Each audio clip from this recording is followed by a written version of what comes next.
Hey everybody, it's Durger time. Thank you for joining me once again for another episode of Ring of Honor Resurrected. We have our first pay-per-view, which is called Resurrection, and that is tonight. So, some storylines, obviously, we have building up here.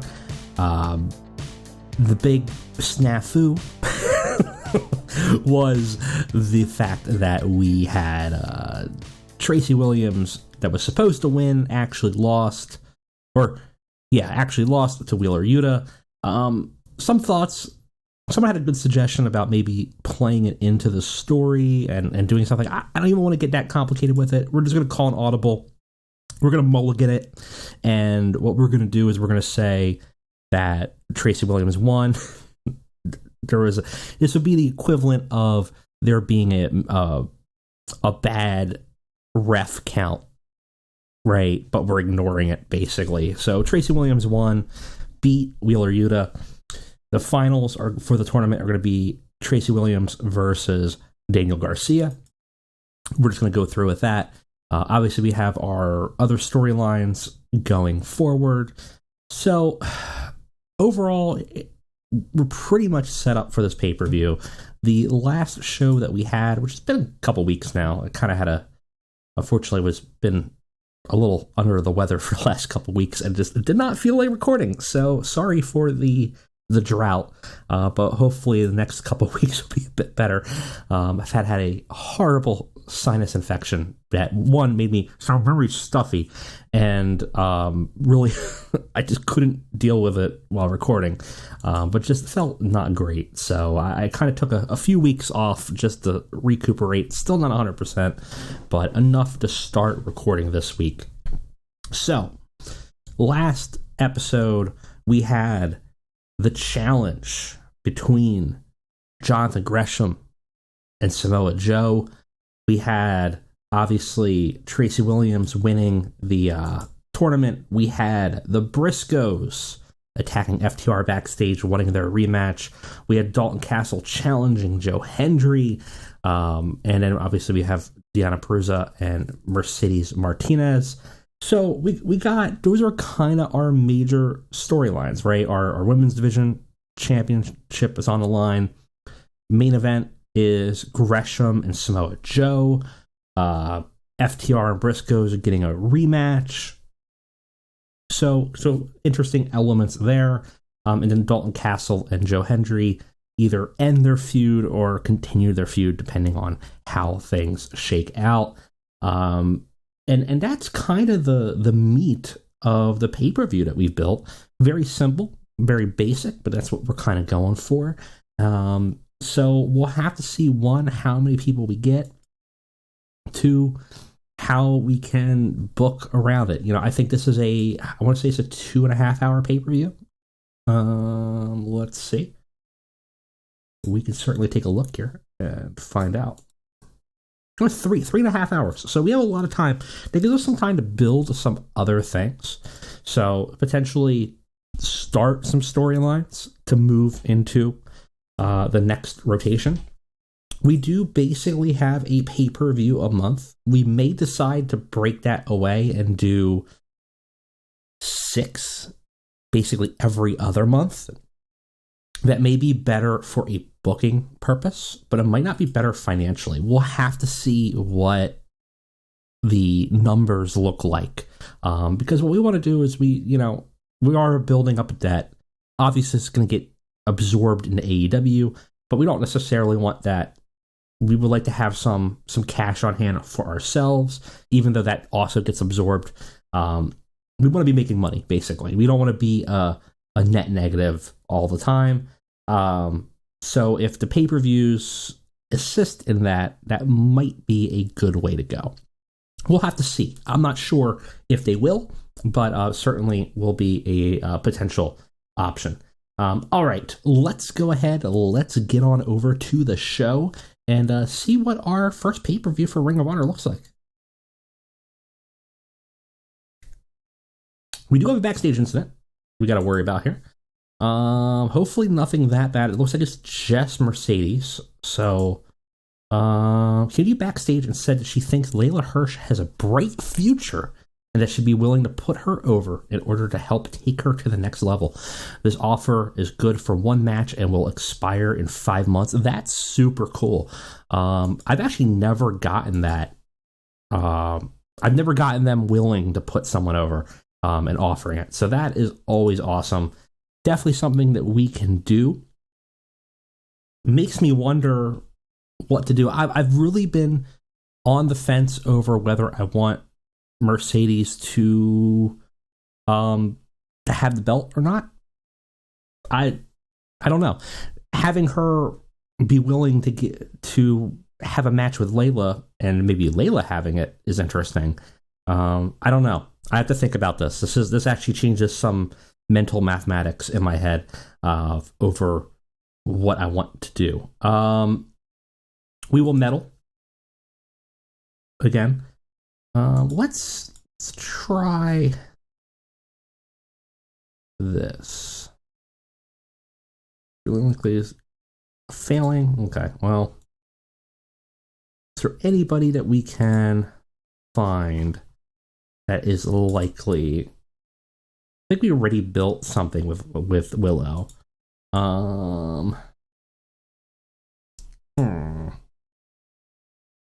High chance of failing.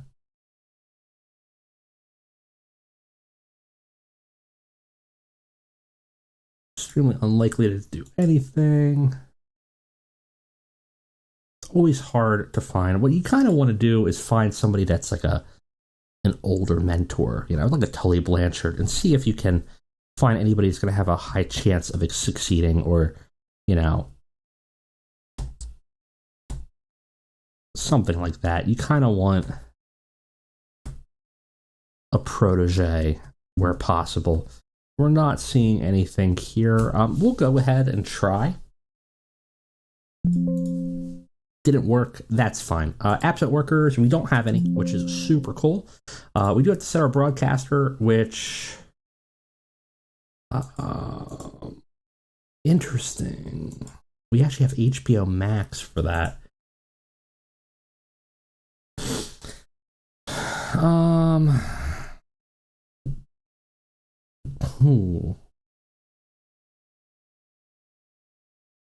I mean, HBO Max seems like the better option than Fight, right? Huh. I mean, Fight has a very high risk, and it's a lower minimum quality, but they're much smaller. But they are also pay-per-view. I don't know what we would get in terms of revenue from this versus a pay-per-view. What would the automatic selection do? Can we actually select all of them? Oh, interesting. I would have thought there would be an exclusive. Broadcaster has exclusive rights in the US. So will that just cut out? Let's see. Interesting. So perhaps Fight will do international, HBO will do national, and then Honor Club is our exclusive that we have the rights to for replays. That works. We are going to be in the Mid-Atlantic. We got 812 fans, so not bad for a pay-per-view. We'll select a best option, the Dunharm Armory. Okay. I kind of wonder, do I want to go to the tri-state region? We get 1,000 fans.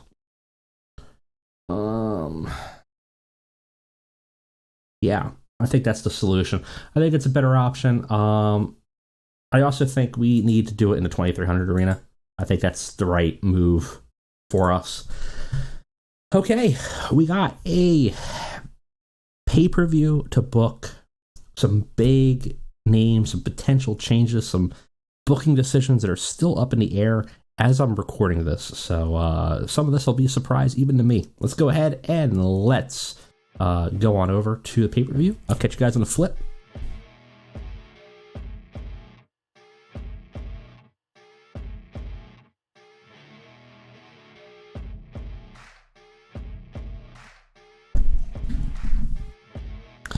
All right, guys, we got a full 262 minutes, which is the maximum we can have for this show. We are ready to go. So we got a lot happening on this show. I think I like it. I think I like where we're going with it. What will it look like in terms of ratings? I'm not sure. I always go for story first. We do want to get good ratings. I'm a little concerned about that Jonathan Gresham Samoa Joe match, just because Gresham seems to be a little underrated in the save. So how will that shake out? But I think we have some pretty good matchups. Do we have like the show-stopping matchups? No.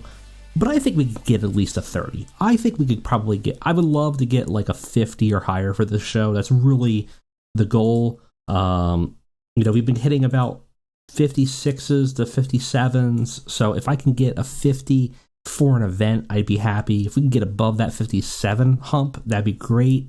To be truthful, though, I don't see it happening with this show. But crazier things have happened.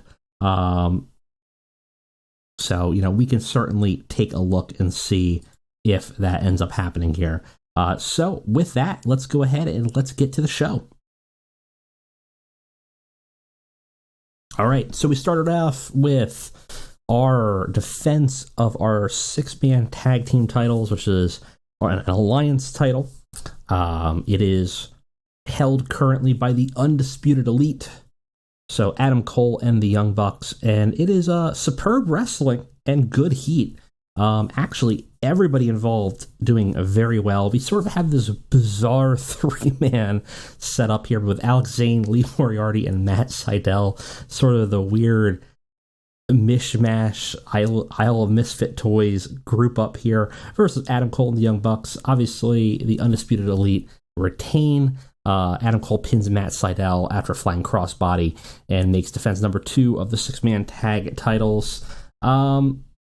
Yeah, so not much to say about it. Adam Cole was off his game a little bit, had a 67. Matt and Nick obviously being head and shoulders above everybody else here. Alex Zane also being a little underwhelming. Getting good responses, though, from Matt and to a lesser extent, Lee Moriarty. Lee at 56 for a mid-carder is pretty much exactly what we want. Definitely somebody we want to do something with. Kind of crazy that I think this might be the best show on the card, or the best match on the card for the show. At a 73, I don't see our main event doing better just because the way the scoring metric for Gresham is. But good way to start the show off. Can we keep that momentum? Will we burn people off? I don't know. I'm always bad at really managing that momentum flow in the game. So we'll see if we burn people out or not. And that may end up playing an impact later. But a good way to start a show. That's weird. It should have been all on screen. Not sure why. I must have said that wrong. But we got just a story time with Adam Cole.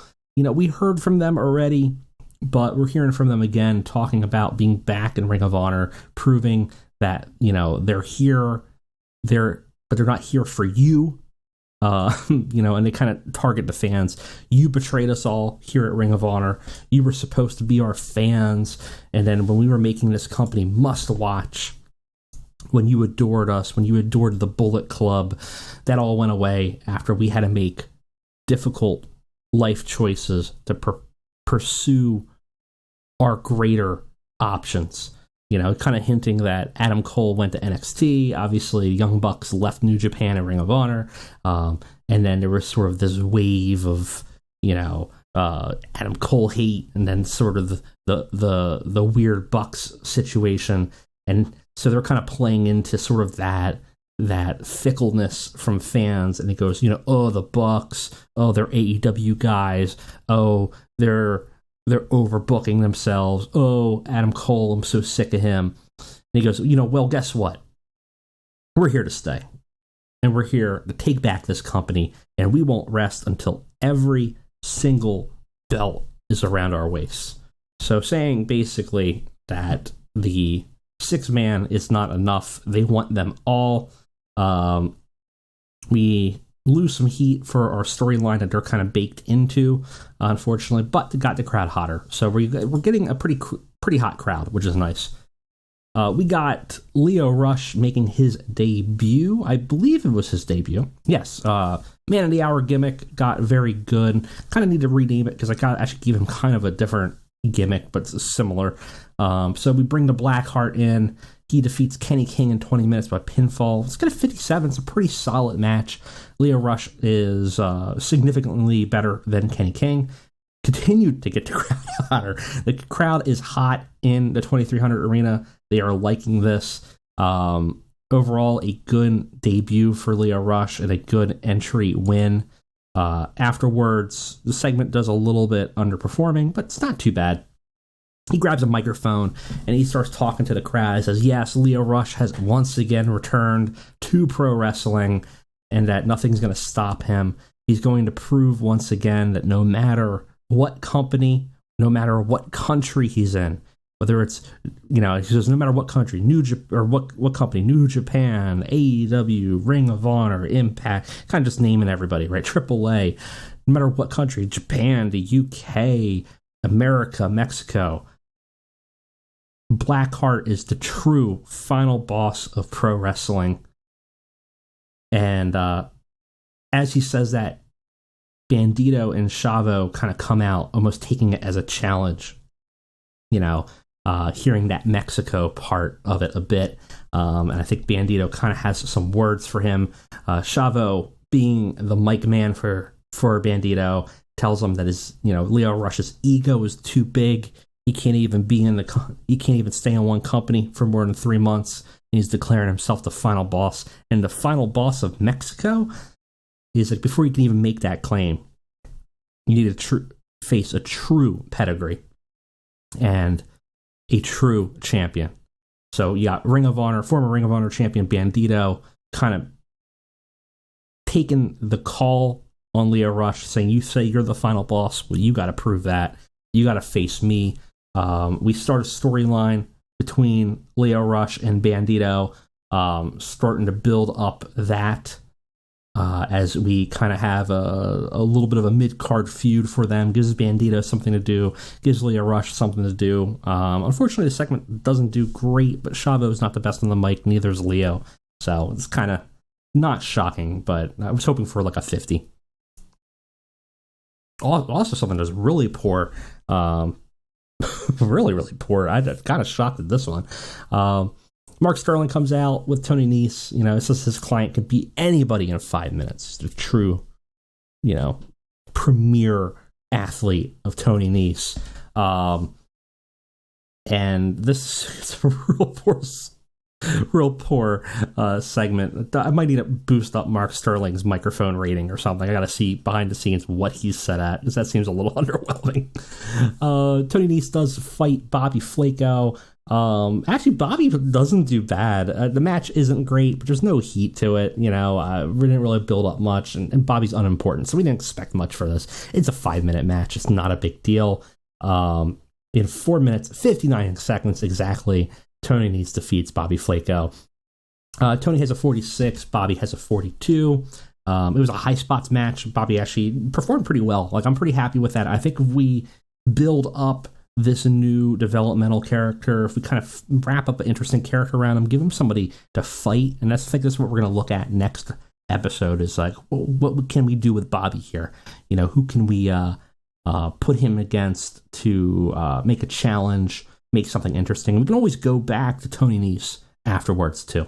But Bobby's actually impressed me here with this 42, because that actually is not that bad, considering he is literally unimportant. He's the bottom rung, and he did pretty okay here.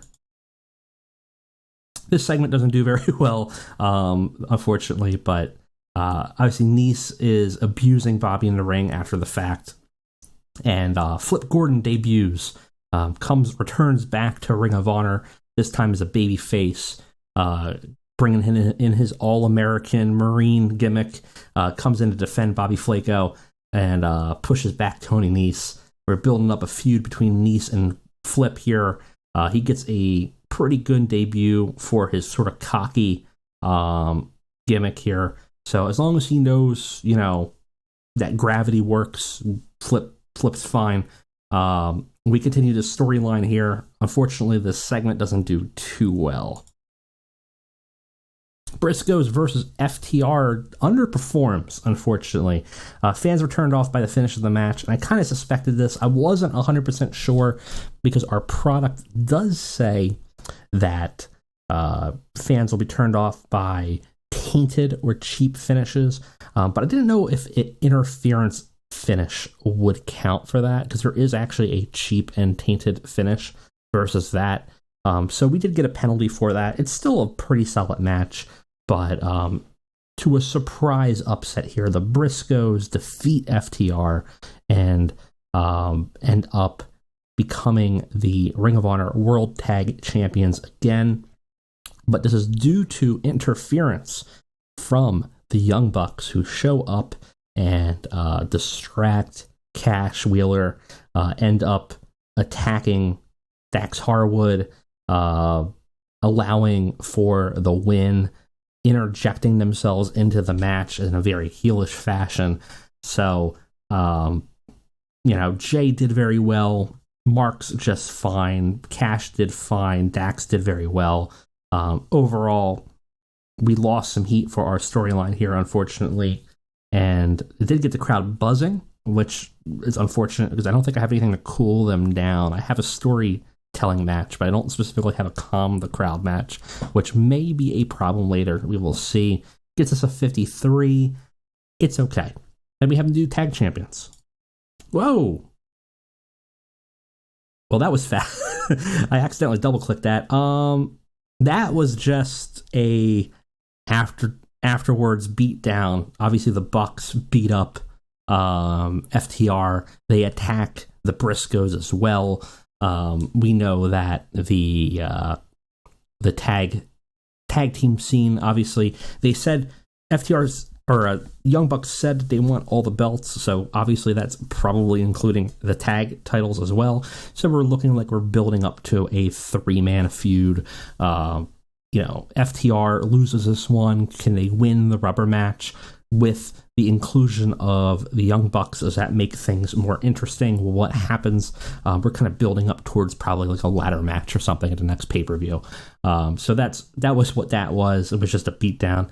We got the Pure title on the line. We just have a match to give Swerve Strickland something to do and Wheeler something to do in between. Wheeler obviously lost the tournament on the last episode, so we kind of want to give him something. We don't really have a feud or anything to give him.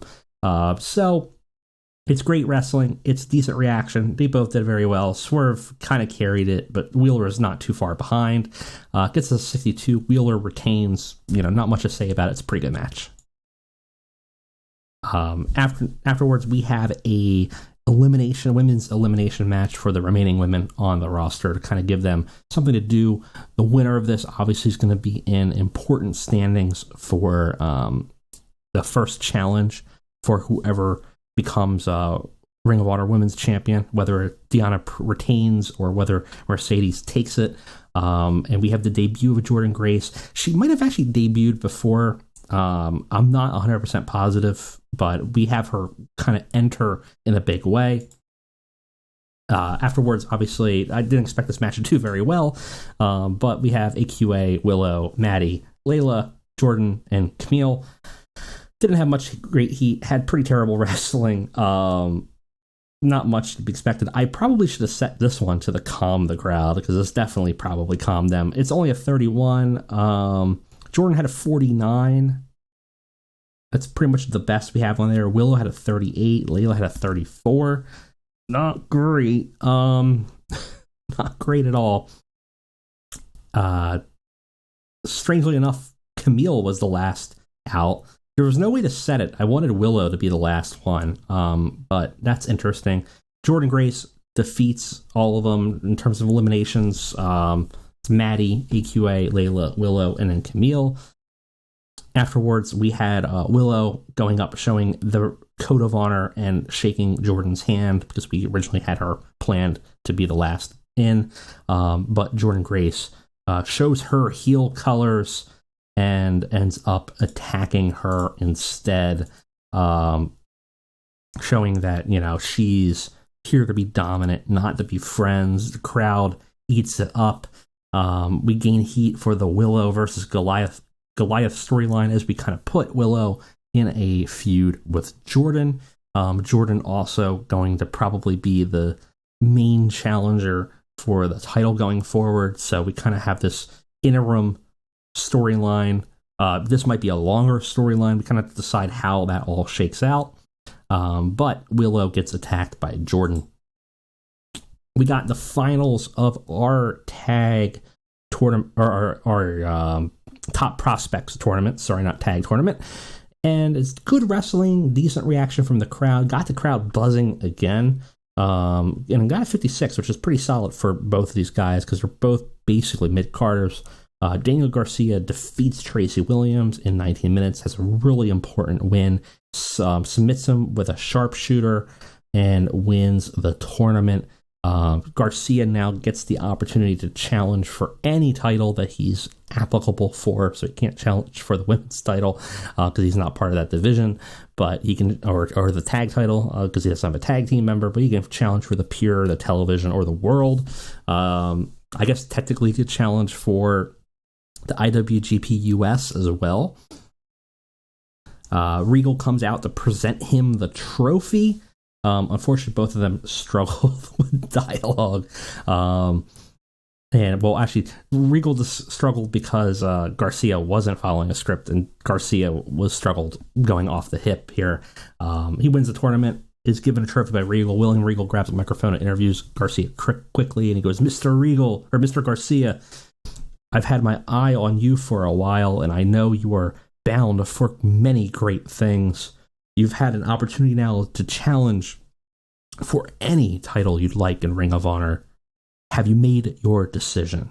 Garcia nods and takes the microphone, and Garcia says, while challenging for the world title would be an absolute privilege, my quest in Ring of Honor is to prove myself as the baddest, strongest technical wrestler in all of professional wrestling.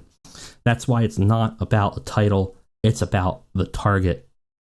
I want Minoru Suzuki. So, television title is Daniel Garcia's shot. Suzuki comes out and holds the title up and stares at Garcia. And we have a challenge now. Garcia, winning the Top Prospects tournament, is going to face Minoru Suzuki for the television title. Obviously, that won't be on this show because that would be unfair, but we have something either for the next pay-per-view or for a upcoming Ring of Honor Wrestling TV taping. We have Dalton Castle versus Joe Hendry. Hendry, I gotta look at. I thought I souped him up before, but he's not doing great here. His in-ring performance needs to be upped a little bit. It's a decent match. The crowd was not happy about the finish, which I kind of expected. Hendry defeats Dalton Castle in 22 minutes by pinfall after a distraction by Jazim Salmani, Jesus. Salmani. I was so focused on trying to pronounce his first name that I completely butchered his last. I think it's Gizim Salmani. I should have just changed it to Razor to save my life, but it's fine. Zim Salmani debuts. Joe Hendry's muscle distracts Dalton Castle. Joe Hendry gets a very cheap win. The crowd doesn't like it. It affects the match, but not by that much. A 44 is not too bad. Afterwards, he obviously shows up over the barricade and distracts Castle. We get kind of an after breakdown here. Castle gets rolled up. Hendry celebrates, gloating, way too much over this whole thing. Gizim attacks the boys and also the chicks on the ringside, brutalizing everybody one by one, putting people through tables. Castle's just shocked and horrified, and Hendry grabs a microphone and goes, Dalton, I want to introduce you to my personal security, the terror of Albania, Gizim Salmani. You see, true talent get one of the personal elite, a ruthless fighter for protection. You wouldn't know that, though, because you're not the most entertaining in Ring of Honor, are you? As Dalton's distracted, Gazim attacks Dalton, leveling him out, and then walking up the ramp with a cocky Joe Hendry. So we know that this feud's not over, but Dalton has a major loss on his hand because it's going to be very difficult for him to overcome Gazim here. And Hendry is gloating over the victory, and will probably continue to do so in a over-the-top fashion. We got our women's title match. Does okay. It's decent. It's Mercedes Martinez and Deonna Purrazzo. Mercedes does defeat Deonna in 25 minutes by pinfall and wins the women's world title. I was really on the fence about what to do here. Mercedes is not as strong as a performer. Deonna's a little bit better. But the idea of maybe Layla getting a title shot and Mercedes actually being willing to put her over might be a huge windfall if we can build up Mercedes and then build up Layla. So that kind of, in future planning, might be something that kind of came to mind. We gain heat for our storyline here, but that's probably done. And we do have a title change here. Match is 49. It's not bad, but it's not great either. I mean, it's better than average. So for us, like, average for us is about 40. So it's definitely on the higher end, especially for our women's division. But it's not anything that's wowing us. We might be taking a downgrade in terms of in-ring performance here with Mercedes. It really depends on how we can book her, and then if we can build up Layla to become popular and become relevant for the Ring of Honor scene. That is sort of our project to work with here, and that's kind of the plan now. Mercedes obviously celebrates her win, gets on her knees, overwhelmed by emotions, kind of having finally something to really prove herself. It's a feel-good moment that obviously now puts a target on her back, but we have that one feel-good moment here. And, of course, we have our main event, which is about how I expected. Gresham actually outperformed Joe here, but the crowd was a little too rowdy, so we kind of lost points here. We probably would have had a 55. It had great wrestling, good heat. Joe defeats Jonathan Gresham in 25 minutes by pinfall, and we had Jay Lethal run in and attack Joe, but Joe does win the world title. Afterwards, we see sort of a breakdown of what happened here, in which the Foundation comes out to attack. Gresham had previously promised that they would not. Gresham calls them away, but Lethal is able to, in distraction, hit Joe in the back of the head with the Ring of Honor title and slide the belt into the ring before leaving. Gresham sees the title, holds it up, sees the staggered Joe. He contemplates taking the opportunity. Joe was more than he thought he could handle, at this point. The crowd's freaking out, but Gresham ends up throwing the belt aside, and ultimately costs him in the match. And Joe is able to beat Gresham, becomes the Ring of Honor World Champion, and the Foundation come out to attack Joe again post-match, but Gresham pushes them aside. Says absolutely not. We know Gresham's kind of not been involved with Lethal versus Joe for a while, and the Foundation seems to be kind of aligning with Lethal, and Gresham's now kind of drawing the divided line here, saying, no, don't stop this nonsense. This was a fair match. And Lethal kind of nods, turns away before he attacks Gresham, and the other members of the Foundation attack Samoa Joe from behind. So we sort of have this three-way animosity now. Gresham sided with Joe. The Foundation breaks down. Jay Lethal kind of assumes command, attacks Gresham, and sort of just has a big brawl to end the show here as the Foundation crumbles. It's a 50. It's about what we wanted. Could have been better, yes. I think we probably had some issues at the end here with maybe we could have had a cool down match to help the technical match at the end. Samoa Joe and Jonathan Gresham was a technical masterclass match. fed into Gresham's skill set better, but unfortunately was a little too rowdy of a crowd. We probably could have, maybe Joe Hendry and Dalton could have been a cool down, and that would have worked for us. But, it is what it is. We will give our props to people. Let's give our props to some random people here that could maybe use the boost. And